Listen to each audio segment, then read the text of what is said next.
রাজি,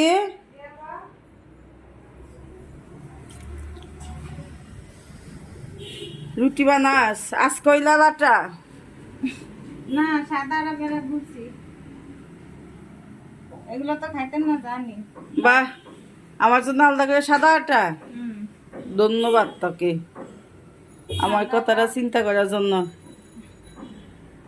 দর্শক দেখেন রাজি আমাকে কত ভালোবাসে। লাল আটা উলছে আবার সাদা আটা উলছে। আমি তো লাল আটা খাই না, ওই জন্য লাল আটা একটু ভালো লাগে না।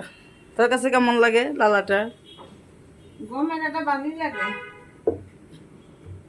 সাদা আটা কি গমেন না? না, সাদা আটা গমেন না? জানি না। শুনছেন, লাল আটা ভালো লাগে, সাদা আটা গমেন না। ওকে বানা, জায়গা আমি বানায় রাখ দিস।